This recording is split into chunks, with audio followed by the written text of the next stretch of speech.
Juan Leonardo, muchas gracias por concederme esta entrevista. Empecé mal, pero bueno. ¿Cuál es su nombre? Bueno, mi nombre es Juan Leonardo Maureira Carreño. ¿Cuántos años tiene? Yo tengo 65 años. ¿En qué comuna vive? Yo vivo en la comuna de Paine. Llegamos en el año 1964 a Paine, oriundos de Parral. ¿Nunca ha vivido en otro lugar? Bueno, desde que se vino a Paine. De Parral llegamos a Paine y de acá no nos hemos movido.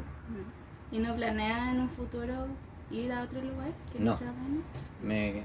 Hasta este minuto me quedo acá en Paine ya definitivamente. Tengo mi casa, mi familia, todo acá. Descríbase a sí mismo en términos generales. Bueno, tengo que decir que soy viudo hace 2 años, que estuve 38 años casado con mi señora, que fue una excelente mujer. Tengo 2 hijos profesionales, una nieta que nació a 4 meses que falleciera mi señora. Muy, ¿cómo se llama? Contento de dirigir este sitio de memoria que recuerda a las 70 víctimas de violaciones de derechos humanos del año 1973. ¿Cuál es su cargo aquí en el memorial? Yo soy director ejecutivo de Corporación Memorial Paine. ¿Desde hace cuántos años tiene ese rol? ¿Perdón? ¿Desde hace cuántos años ejerce ese rol? Desde hace como 12 años que se creó la corporación. Usted ha sido una figura política muy activa en nuestra comuna, como estábamos hablando delante, usted fue concejal durante varios años, también fue presidente de la agrupación de detenidos desaparecidos, de la agrupación de familiares detenidos y ejecutados de Paine, y también ahora es director del memorial. Entonces todo esto me hace preguntarme cuáles son sus motivaciones para querer participar activamente en política. Bueno, lo primero que nada, para ir detallando cada pregunta, mi madre por allá por el año 2000 me solicita, digamos, cooperarle en lo que es la agrupación de familiares detenidos desaparecidos, porque ella visualiza de que requiere, digamos, como una organización mayor, porque ellas se juntaban pero a tomar té, digamos, a hacer ese tipo de cosas, y ella observa, digamos, de que es necesario darle, digamos, una mirada diferente. Entonces, en el 2000 yo me incorporo a la agrupación y con posterioridad a eso hay elecciones y yo me presento y salgo elegido presidente de la agrupación de familiares detenidos desaparecidos, la cual dirigí 14 años. En esos 14 años nosotros nos fijamos un objetivo, los cuales a la fecha hoy día están todos cumplidos, y lo que me inspira justamente el seguir adelante es conocer la historia de vida de la gran mayoría de las señoras que fueron víctimas de la violación de derechos humanos de sus familiares propiamente tal, porque en el año 2004 hicimos un catastro de las personas y las fuimos a conocer a casi todas a sus domicilios, y eso para mí fue muy impactante el conocer esa historia de vida directamente de la persona. Ahora, en política me empiezo a preocupar porque veo que Paine requiere algunos cambios también con una mirada de futuro, porque el alcalde que estuvo por mucho tiempo yo consideraba que no tenía esa mirada de construir un Paine, digamos, con una mirada, vuelvo a repetir, hacia el futuro. Y también, por supuesto, el tema de los derechos humanos me preocupa, y ahí empiezo a incursionar en política. Yo representé al Partido por la Democracia, fui 3 veces reelecto, creo que cumplí con las personas, con la gente de Paine, porque el hecho de que uno lo reelijan 3 veces porque ha generado una cierta confianza. ¿Y cuál fue la última pregunta? Sus motivaciones para realizar la labor social. Bueno, yo siempre consideré, cuando me incorporé a la agrupación y mucho antes, que tenía una deuda con mi padre, porque mi padre fue ejecutado el 16 de octubre de 1973 junto con 23 personas. Él es sacado de nuestro domicilio donde yo estaba. El primero había estado un mes en el Estadio Nacional.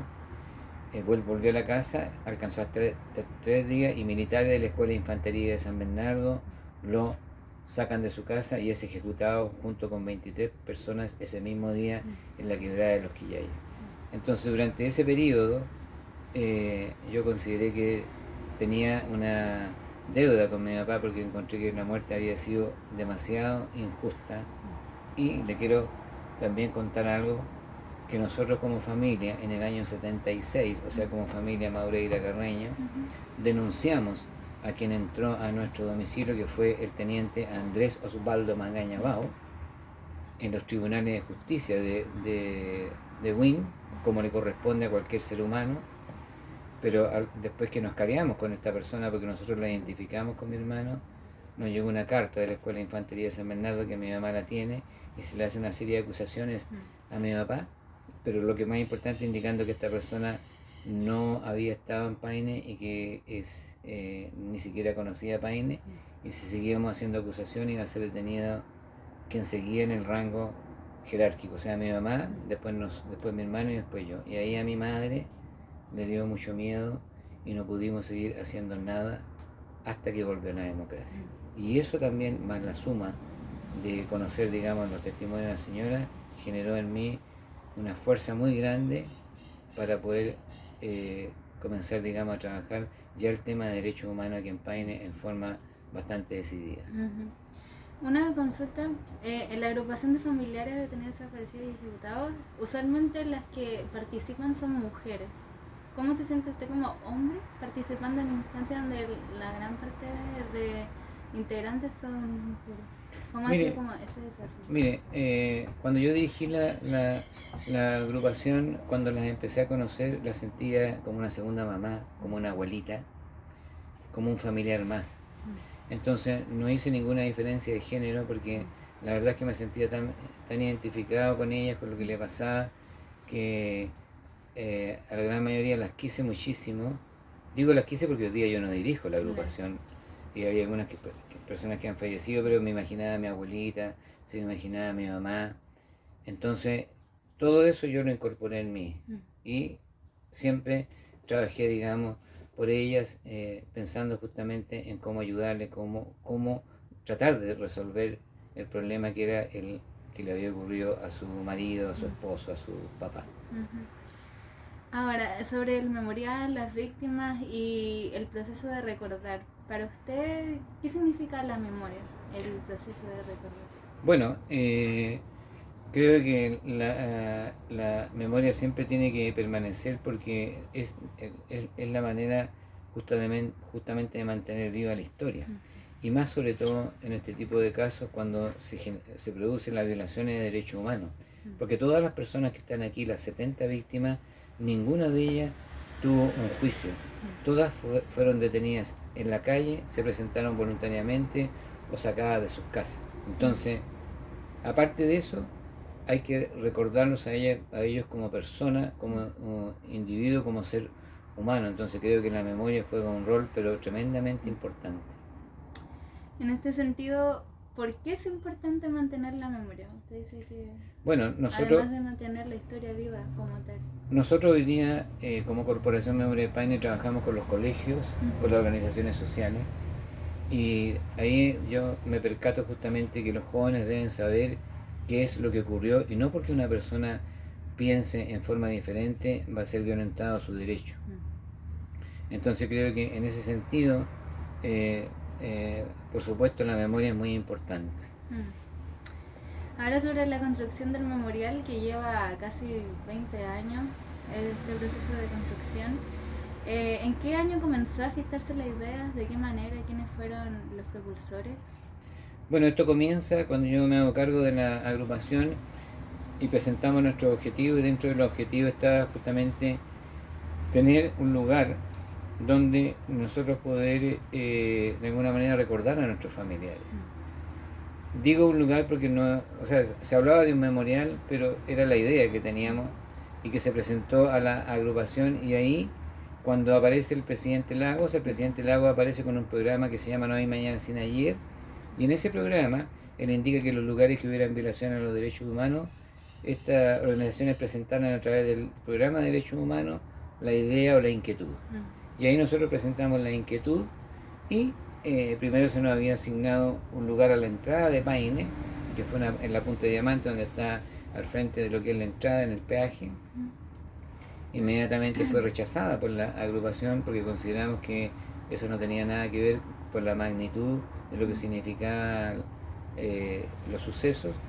Y cuando se abre esta nueva carretera, ahí se nos entrega este terreno de 2.200 metros cuadrados, el cual inicialmente nosotros queríamos como hacer un parque donde reencontrarnos, donde poder estar, donde mirarnos a la cara, donde poder conversar, porque la gran mayoría de los familiares fuimos perseguidos durante ese tiempo de la dictadura y no se podía hablar, no se podía conversar. Pero se presentaban 18 proyectos y los gana la artista Alejandra Rudolph con la empresa Iglesi y Prat, y ahí se comienza la construcción de lo que es hoy día este memorial. ¿Cuántos años tardó en construirse el memorial? Mire, aproximadamente como 6 años. No soy muy bueno en la fecha, pero aproximadamente como 6 años. Fueron una etapa bastante larga, producto de un montón de cosas. Los mismos mosaicos demoraban alrededor de 2 años y medio la construcción de cada familiar, porque son 70 víctimas. Juntar a 70 víctimas no fue fácil. La construcción misma, que significa la instalación de los pilares, no, fue un proceso bastante largo. Y en este proceso que se extendió durante mucho tiempo, ¿cómo fue la participación de las familias? ¿Cuál es la importancia que tuvo que se involucraran? Bueno, inicialmente, cuando se inicia el proyecto de los mosaicos, donde tienen la participación los familiares, no nos dio muy buen resultado porque nos juntábamos en una escuela de acá del Paine Centro y la gente no venía. Entonces ahí determinamos con la comisión organizadora que había, que era la comisión del Ministerio de Obras Públicas, de la Comisión Nemesio Antunes, también del Ministerio del Interior a través del Programa de Derechos Humanos, se formó una comisión y la agrupación que dirigía, digamos, todo ese proceso. Entonces ahí determinamos que debíamos ir a los lugares donde ellos vivían, juntarlos allá para que ellos se pudieran expresar lo que ellos querían y contar, digamos, qué es lo que pretendían hacer con sus mosaicos. Así lo hicimos, estuvimos en el sector de Huiticalán, en una junta de vecinos, en una sede. Acá estuvimos en Huelquén y en 24 de abril también, y en Paine Centro en un colegio, y ahí cambió porque ahí la gente empezó a ir y se empezaron a soltar y se empezó a desarrollar, digamos, ya en sí cada persona, digamos, empezó a desarrollar su mosaico. Pero eso, como les decía, duró alrededor de 2 años. Y, por ejemplo, a diferencia de otros sitios de memoria, como lo es, no sé, Londres 38 o el Museo de la Memoria, ¿por qué fue relevante para el Memorial de Paine y el proceso de creación que las familias participaran? Bueno, porque primero se hacen parte de la obra propiamente tal, y segundo, hay una expresión propia de cómo es el familiar en algunos mosaicos, y también de dónde son ellos. Aparte de eso, hay elementos que representan su trabajo, también hay elementos que representan cómo ellos se divertían, también por otro lado hay parte, digamos, ¿cómo se llama?, propia de los hogares. Entonces eso fue muy significativo y que lo hace muy propio de las familias, y eso mismo permite, digamos, que ellos sientan el memorial de ellos. En relación ahora con el rol que tiene el memorial aquí en Paine, bueno, la pregunta, ¿cuál es el rol que cumple este sitio de memoria en nuestra comuna? Bueno, nosotros, como les decía, recibimos un financiamiento del Servicio de Patrimonio Cultural. Acá trabajan 8 personas, presentamos un programa anual al servicio, y ese programa debemos darle cumplimiento. Tenemos ciertas obligaciones del servicio que nos indican que debemos trabajar desde los niños de kinder hasta las universidades y también las organizaciones sociales. En eso damos cumplimiento nosotros. Ahora, creemos que lo importante, y este sitio de memoria se dedica a la educación no formal, y eso mismo a mí también me llena de satisfacción el poder llegar a los jóvenes y a los niños entregándoles, digamos, lo que nosotros hacemos, porque nosotros nos hemos tenido que adaptar a la malla curricular en este caso, de lo que son de los colegios, para poder desarrollar nuestras actividades. Ahora en relación, por ejemplo, más allá de los acontecimientos históricos, como hablábamos al inicio, ¿cómo es que el memorial logra capturar la esencia del individuo, de su vida, de su historia, de cada individuo que está aquí representado? Bueno, porque justamente cuando nosotros damos inicio a nuestro trabajo, justamente partimos como base valorando a cada persona como ser humano propiamente tal. Y en eso permite, digamos, el ser humano conocerlo, interpretar, digamos, de dónde viene, su familia, qué hacía, cómo se desarrollaba, quién era, su gusto, cómo él se entretenía. Y eso es lo que nosotros hoy día nos preocupamos de cada una de las personas que están acá y lo hemos ido conociendo. Usualmente en los diversos sitios de memoria se suele enfatizar a la persona solamente como en su rol o como en su carácter como de víctima a partir de los acontecimientos históricos, y como decíamos, esto es cierto, no se puede ignorar, es parte vital, pero enfocarnos solamente en eso implica que se produzca una constante revictimización de las personas y de sus familias también. Entonces, en este sentido, ¿cómo cree usted que se puede evitar caer en esta constante revictimización? ¿Y cómo hacer memorial para evitar que ocurra esta situación? Bueno, por lo que yo le decía inicialmente, porque nosotros nuestra base es la preocupación como persona propiamente tal. Y también involucramos a las familias a trabajar y a desarrollar diferentes actividades. Por ejemplo, recién ayer aquí se conmemoró el Día del Ejecutado y Ejecutada Política. Se invitaron a participar a familiares y amigos a construir qué le falta al mosaico de ese familiar. Y siempre estamos nosotros preocupados de las familias, haciéndolas que participen, haciendo que se integren. Entonces no caemos en esa victimización propia, porque lo traemos al presente y queremos traerlo al presente, pero de esa manera. Esta última actividad fue muy emotiva, donde los familiares, muy brevemente, una hija contaba que tenía 1 año que no había conocido a su padre, y que ella consideraba que le faltaba en el mosaico colocar una bicicleta, porque ella escuchaba a su mamá contarle que su papá siempre arreglaba y preocupaba su bicicleta en la que él se iba a trabajar. Entonces, es algo tan sencillo, tan simple, pero que para la persona, para esa hija es importante. Y ahí está lo que a su pregunta, porque nosotros lo que tratamos de hacer es justamente traer al presente esa víctima, pero de esa manera, y en la gran mayoría de las cosas que nosotros hacemos. En este mismo sentido, en Chile hay muchos memoriales y sitios de memoria conocidos, por ejemplo, Londres 38, el memorial, o sea, el Museo de la Memoria, Vía Grimaldi, pero muchas veces se les critica estos espacios por un lado hacer como enfocarse en la victimización de las personas y a la vez enfocarse solamente en los hechos más que en la vida misma, en la esencia misma de estas personas. Y a veces la fuerza o la crudeza con la que se tratan estos hechos históricos hace que la gente, en vez de acercarse y querer involucrarse más con la memoria, se aleje o se espante. Entonces, en este sentido, ¿cómo usted cree que se debe abordar la historia sin olvidar, por ejemplo, los acontecimientos que sucedieron, pero a la vez que pueda lograr un proceso de empatía con las víctimas que permita hacer como este acercamiento, no un rechazo, sino como me puedo reflejar en el otro? Primero voy a respetar cómo los demás centros de memoria dirigen y llevan sus políticas.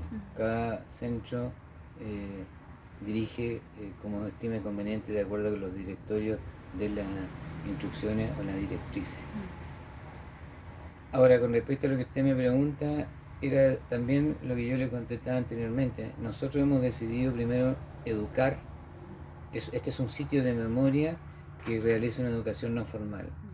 Y para realizar una educación no formal, justamente hay que tener mucho cuidado en cómo se realizan las cosas, porque estamos dirigidos justamente a ese público que tiene que entender de alguna manera qué es lo que ocurrió. Y para llegar a eso hemos tenido que buscar diferentes fórmulas educativas para llegar. Imagínense, para llegar a un párvulo, nosotros hemos tenido que crear un cuento que se llama Me lo contó un pajarito, y en ese cuento que me lo contó un pajarito, los monitores le entregan los, ¿cómo se llama? Los valores, digamos, de lo que es los niños a través de del cuento. Después ellos vienen a los mosaicos que han marcado y los niños cuentan, digamos, qué es lo que vieron con el cuento y qué es lo que está en el mosaico. Y ahí hay una muestra propiamente tal de que nosotros que tenemos que tener un cuidado único en cómo lo hacemos. Y también vienen, digamos, los papás de esos familiares, de esos niños, y observan lo que nosotros hacemos.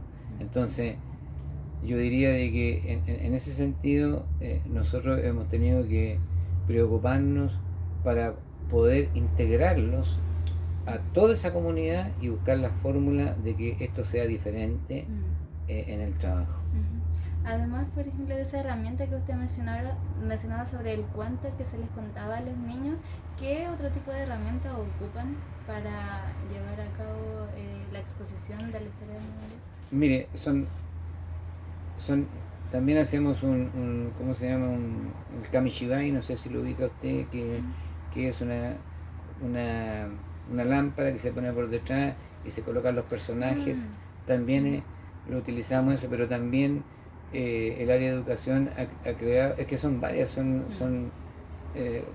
por ejemplo, para el de primero a quinto tenemos algunas actividades propias que se han diseñado para eso. Después de séptimo a cuarto medio, otro tipo de actividades que se han creado propio para explicar, digamos, qué es lo que es de acuerdo a la malla curricular que ellos han desarrollado. Y nosotros hemos tenido que justamente adaptarnos a eso, pero buscar la fórmula de que ellos puedan entender, porque no es fácil este trabajo que se realiza, es muy muy difícil. Ahora, en relación con los mosaicos, me da curiosidad saber de dónde surge esta idea, por qué es mosaico y no otro tipo de exposición. Bueno, cuando se comienza a desarrollar el proyecto, la artista, ¿no es cierto?, indica de que quiere la participación de los familiares en el proyecto, y ahí ella propone que el propio familiar genere un recuerdo, y ella plantea hacerlo en el taller en mosaico, porque justamente la técnica del mosaico es ir pegando pieza por pieza y significa como la reconstrucción de algo. Y ella quería que el familiar, justamente en esa historia que va a contar ahí, fuese también una manera de ir reconstruyendo algo. Yo le digo que fue muy potente, fue muy, muy, muy, en el caso personal mío, propio de nuestro mosaico, en el cual también la artista lo que indicaba era que se hiciera el cruce generacional, porque nosotros nos juntábamos todos los días sábados, todas las familias en los diferentes lugares, y a nosotros se nos asignó un profesional para que nos ayudara inicialmente en cómo hacerlo, porque cómo usted en un metro y medio va a sintetizar una historia de su familiar. Entonces ahí a nosotros, por ejemplo, nos tocó un arquitecto, estábamos toda la familia, yo somos 2 hermanos, trabajaron sus 3 hijos, su señora, por el lado mío mi señora, mis 2 hijos, una tía y una prima y mi madre. Entonces este profesional nos dijo, pero cuenten ustedes, cuenta tú, me dijo a mí, quién era tu papá para que tus hijos escuchen. Entonces ahí comenzaba el relato, quién era, qué hacía, qué le gustaba. Bueno, intervenía mi madre indicando otras cosas, y así se fue confeccionando, digamos, la idea para después plasmarlo al mosaico propiamente tal, de 1,50 m por 1,50 m. Para usted, ¿cuál fue uno de los mayores desafíos en la creación de los mosaicos? Bueno, primero juntar las 70 familias, Mm. porque no es fácil juntar 70 familias y que entiendan lo que se pretende hacer. Claro. Fue bastante difícil. Acá hay creo que 7 familias que no quisieron participar, no se les obligó, Mm. pero lo que sí, justamente el equipo, digamos, de coordinación determinó ir a las casas con un artista y que ellos pedirle que hicieran un relato Ujú. de quién era su familiar, y el artista confeccionó 3 dibujos y esos dibujos se los presentó y ese familiar eligió, y Mm. esos dibujos son los que se hicieron a través de personas que nos colaboraron. Mm. Pero el resto eh, lo hicieron todas las familias Ujú. en sus lugares. Esa fue una de las cosas más importantes, el poderlas juntar y el Mm. poder hacer los mosaicos, porque ese Claro. proceso, como le dije, duró alrededor de 2 años y medio. Ujú. Y por ejemplo, que este proceso se extendiera por tanto tiempo y que involucrara a tanta gente, ¿cree que formó cierta comunidad, cierta unión, más allá de la agrupación en sí Claro, misma? porque yo le digo que en la construcción misma, que nos juntábamos acá primero inicialmente, llegaban todas las familias, que nos juntábamos los días sábados. Entonces era justamente comentar, mientras se construían ya, era comentar quién era el familiar. Entonces a veces habían risas, habían chistes, probablemente tal había silencio, a veces había llanto, a veces habían discusiones de la familia que son propias de para ponerse de Claro. acuerdo. Entonces eso fue enriqueciendo, eh, eh, tomándole valor al trabajo de cada uno. Y eso generó, por supuesto, una cuestión familiar general, porque cada familia quiere su mosaico, lo siente propio. Claro. Usted mencionaba la dificultad, por ejemplo, de resumir una historia tan larga, cargada de emociones, de recuerdos, de sensaciones, ponerlo en un mosaico de 1,5 metros. Pero ¿de qué manera se logró esto? Bueno, yo le puedo contar una experiencia personal, eh, que fue mi hijo, por ejemplo, que es diseñador gráfico. Él estuvo a cargo de tomar todos los apuntes para llevarlo al dibujo.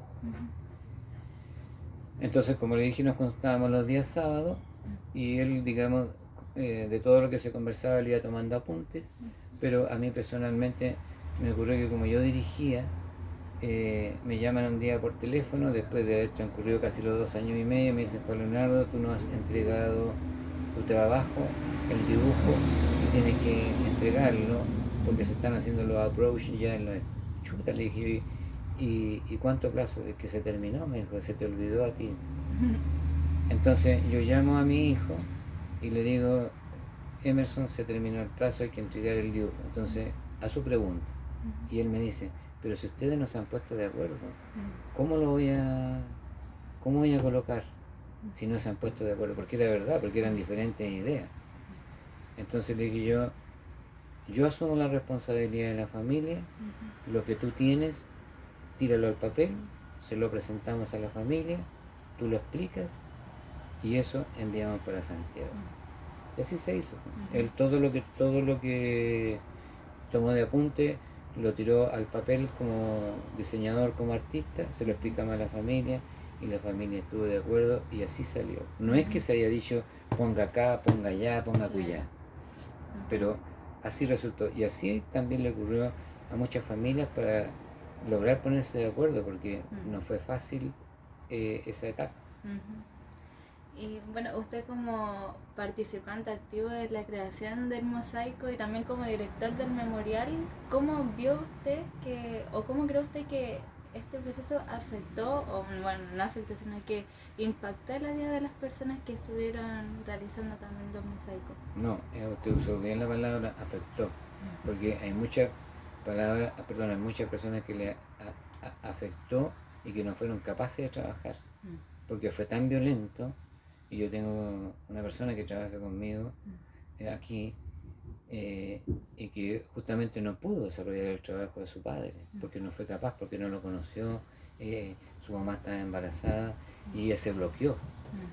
Y a muchas familias le ocurrió eso, porque también se cruzaba con el miedo, que las familias no querían contar qué es lo que había ocurrido, porque la gran mayoría de nosotros fuimos muy perseguidos durante toda esa etapa. Entonces fue muy difícil llegar a eso. Entonces muchos, por ejemplo, nietos a mí me consta que aquí conocieron qué es lo que le pasó a su abuelo, porque ahí la abuela ya no pudo, Ocultarlo más. claro, sino que tuvo que contar qué es lo que le había ocurrido. Entonces fue bastante importante, digamos, la construcción propia de cada mosaico para la familia. Y en la actualidad, tras la creación de los mosaicos, ¿cómo se ha mantenido, por ejemplo, que las familias vengan, puedan aprovechar estos espacios y puedan también estar en el mosaico que representa a su familia? Bueno, primero que nada, aquí hay dos organizaciones, que es la Agrupación de Familiares Detenidos Desaparecidos y Ejecutados de Paine, y está Corporación Memorial Paine, que es la que administra el memorial. La Agrupación de Familiares Detenidos Desaparecidos se junta todos los miércoles primer mes acá, y primero con esa avenida que se hace mensualmente, ya hay una comunicación propia, porque ellos pasan a ver su mosaico, a veces traen alguna cosa, lo miran o traen un familiar para mostrarle, o sencillamente hacen una oración o lo que quieran, que a mí me ha tocado ver. Y también por las diferentes actividades que realizamos nosotros propias, que tratamos de involucrarle, como le dije, siempre nosotros a los familiares, siempre en todo involucramos a los familiares. Y en términos de resultados positivos, ¿cómo cree que sirvió este proceso de creación del memorial y de los mosaicos para las familias? Mire, nosotros iniciamos unas actividades propias los días 28 de agosto, que es el día del detenido desaparecido. Se inicia con un acto masivo acá en el memorial, y después en todos los lugares de ejecución las familias se reencuentran, hacen un acto ahí en esos lugares, tanto en Cuyipemo, en Chada, en el sector de Escorial, en el cementerio de La Rana, donde está el memorial, en el sector de Los Quillayes, donde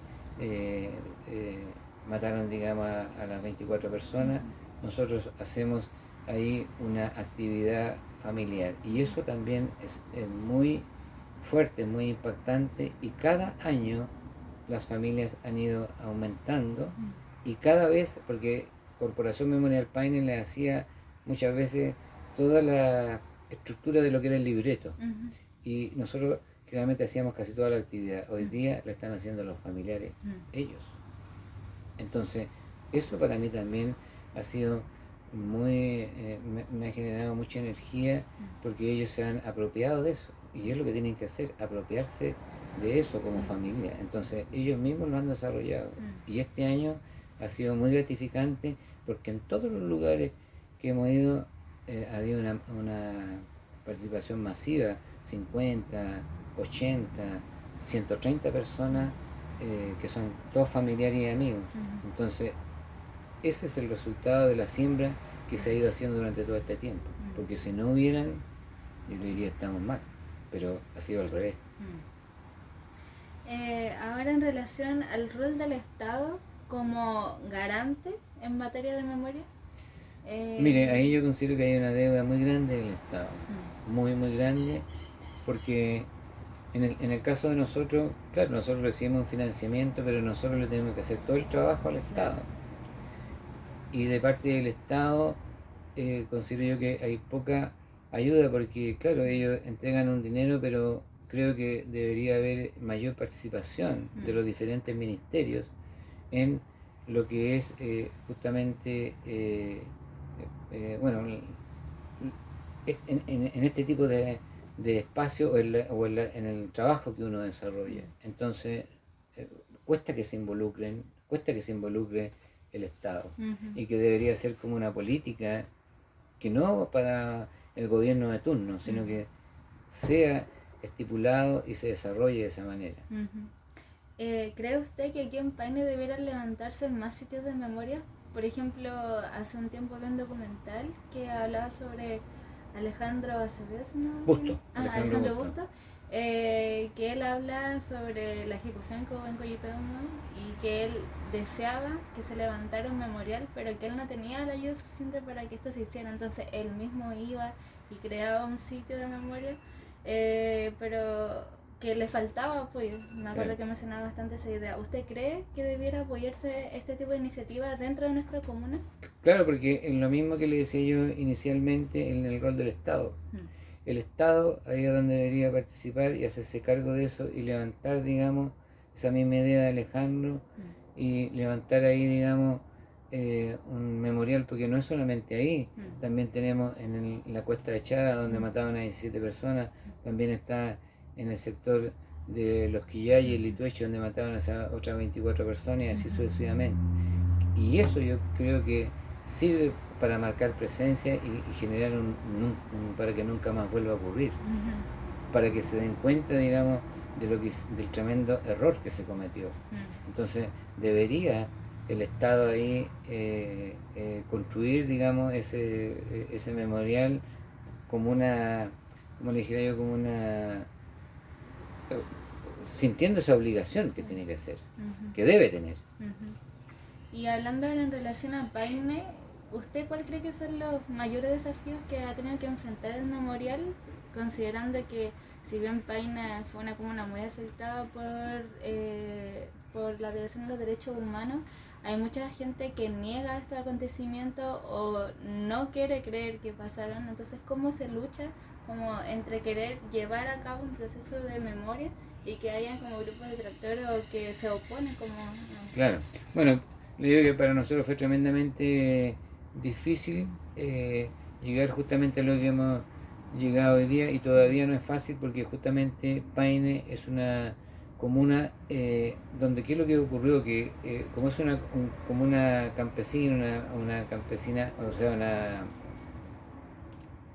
agrícola, Ujú, zona agrícola, y todo esto tuvo que ver con la reforma agraria, ¿no es cierto?, ujú, que tiene que ver con el ocupamiento de tierra, el desarrollo de tener una tierra mejor. ujú, Eh, Toda esta gente, después los dueños de fondo que se hicieron nuevamente cargo de las tierras y la gente tuvo que depender, volver a trabajar, digamos. Entonces ahí se produce el silencio de las personas y el miedo, porque no pueden expresarse, no pueden desarrollarse, se tiene que volver a trabajar a la misma persona que generó las dificultades de, ¿cómo se llama?, cuando entregaron las listas con las personas, con los dirigentes, a los militares o a carabineros. Entonces eso a las personas les generó mucho miedo y como que se paralizaron. Eso.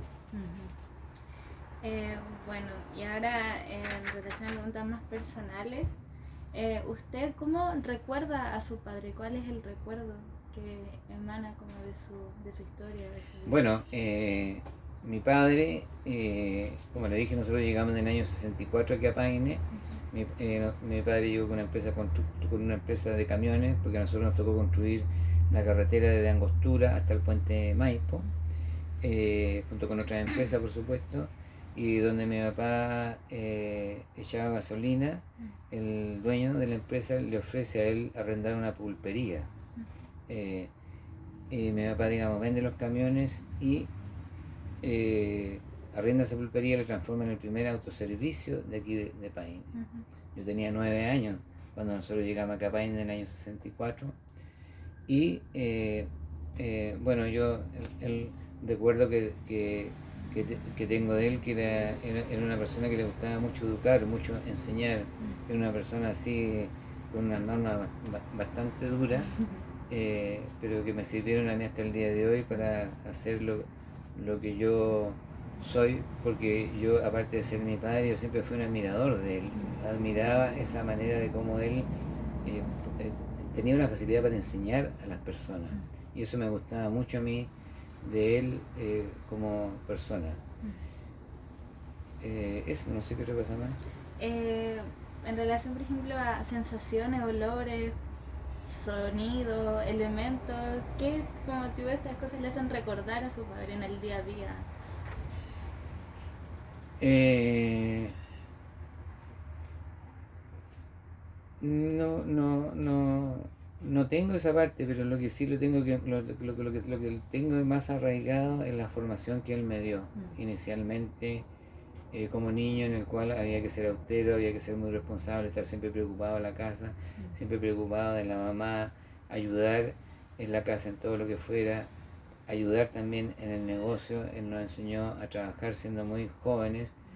Entonces tengo eso digamos, recuerdo de él, que a mí me sirvieron hasta el día de hoy como soy yo. ¿Y usted, asimismo, cómo se recuerda en ese periodo? Bueno, me tocó a mí justamente recibir a mi padre cuando él vuelve del Estadio Nacional, porque él es detenido primero por carabineros, llevado a la comisaría. En la comisaría, que fue un centro de tortura, a él lo torturaron. Y lo que más también me dolió, que yo pude presenciar civiles que eran antes amigos míos, estaban ahí en la comisaría, que me pareció muy extraño, porque ellos sí, porque nosotros no. Incluso yo los vi a ellos con armamento, desde donde a nosotros no nos dejaron, porque no nos dejaron pasar, pero mi mamá insistía en ir a preguntar por su marido, porque había sido detenido, y ahí logra mi mamá pasar, digamos, a la comisaría, y nos fue tratada muy bien por los carabineros, lo que también le impactó mucho. Entonces, fueron unas cuestiones emocionales muy grandes, porque los carabineros cambiaron mucho en el trato y a lo que era 3 días anteriores. Entonces después nosotros perdimos el rastro de mi papá durante todo ese periodo, que fue, bueno, lo buscamos por todos lados, y un hermano de él lo encuentra en el Estadio Nacional a raíz de unas gestiones que hizo con el capellán de Carabineros. Logra llegar al estadio y se encuentra con él, que fue un día 10, parece, de octubre. Entonces ahí le dice que está bien, que parece que lo van a dar en libertad. Y justamente, bueno, eso nos cuenta a nosotros el hermano del tío. Y justamente a él llega a la casa un día 13 de octubre. Yo estaba en el fondo de la casa con un trabajador, porque él tenía su huerta, nosotros estábamos regando. Y ahí él llega y me habla, y yo del fondo del sitio pego la carrera y lo abrazo a él, así lo aprieto. Papá, le digo yo, papá, yo ya hacía más de un mes que no lo veía. Papá, le digo yo. Entonces, bueno, él también me abraza, venía con una boina, pero me separa así un poco, y yo lo vuelvo otra vez a abrazar. Yo ya ahí tenía 17 años. Entonces él me dice de que la ropa viene sucia. A mí no me importó, digamos, eso. Y yo lo volví otra vez a abrazar, digamos, a verlo, porque era mi papá. Entonces ahí él me pregunta por mi mamá. Bueno, él venía pelado, lo habían pelado, venía con una boina, y yo le digo que andaba en una reunión en la municipalidad de comerciantes.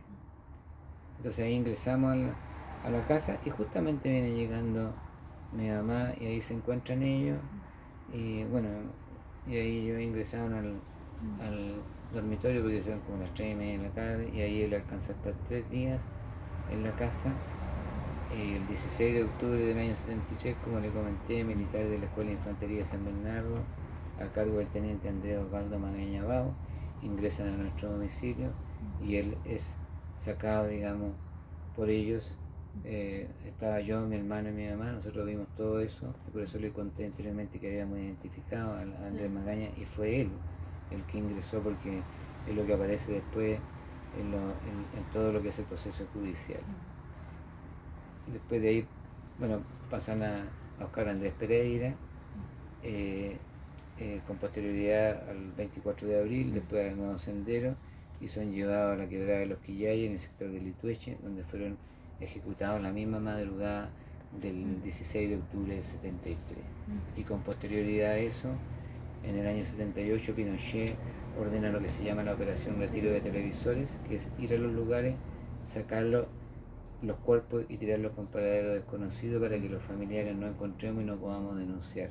Lo que yo le digo, cuando yo supe, encontré esa cuestión, una cuestión terrible, que los militares, ahí vuelve a ocuparse el Estado, todo el Estado para hacer todo ese aparataje, o se ocupan los militares, todo el vehículo, toda la plata, todo el dinero del Estado para volver otra vez porque para mí es volver a asesinarlo, y la investigación indica que ellos fueron lanzados en las costas de Pichilemu o en el lago Rapel, que está muy cerca.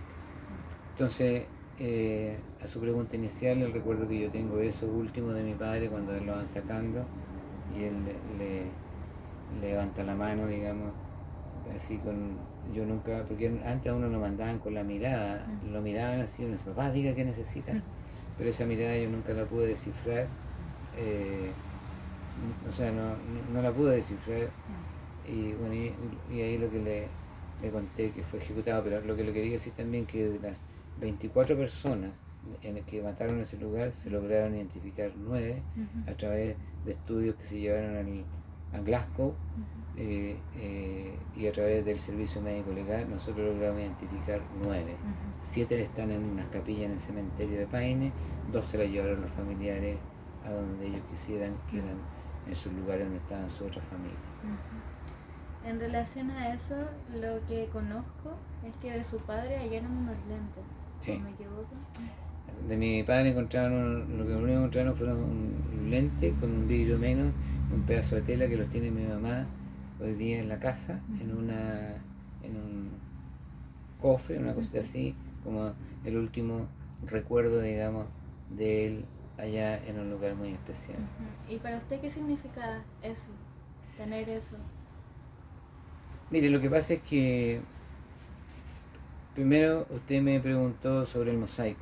Nosotros no teníamos nada de nuestro padre como una cosa propia hecha en homenaje a él. El mosaico es la primera construcción que tenemos algo de él, y que para nosotros como familia y para mí personalmente fue una cuestión tremendamente grande, porque fue poderlo recordar a él y por esa deuda que yo también tenía para con él como persona, por esa manera de la cual él es asesinado, sin juicio, sin nada.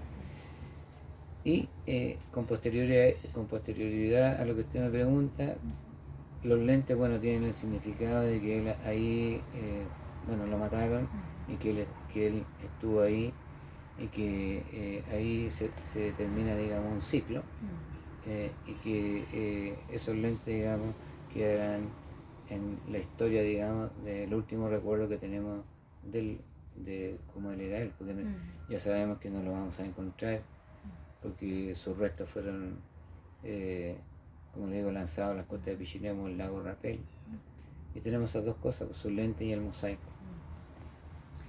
Ahora, usted me mencionaba que tenía 17 años cuando ocurrieron los hechos. En este sentido, y usted cuando recalca que es importante educar aquí a los niños que se acercan al memorial de Paine, ¿cómo afecta a usted también como ser adolescente y que ocurran estos acontecimientos en su vida? ¿Cómo cambió su vida desde ese punto en adelante? Bueno, muchísimo, porque resulta de que yo justamente me licenciaba ese año, y me tocó todo ese proceso. ¿Se puede parar un poco? Es que me necesitan. Aquí están los 70 mosaicos que se convierten en rostro. La persona que tenía menor edad, que él tenía 17 años, el mayor tenía 58. No sé si le habrán contado que todas estas personas fueron detenidas en las calles, en el camino al trabajo, se presentaban en forma voluntaria. Ninguna de ellas tiene juicio. Tengo a mi papá, que él fue ejecutado el 16 de octubre del 73, junto con 23 personas más de la de Paine, el mayor represión que ocurre aquí en la comuna, que fue ese 16 de octubre del 73. Por ejemplo, yo tenía 17 años, un compañero de curso,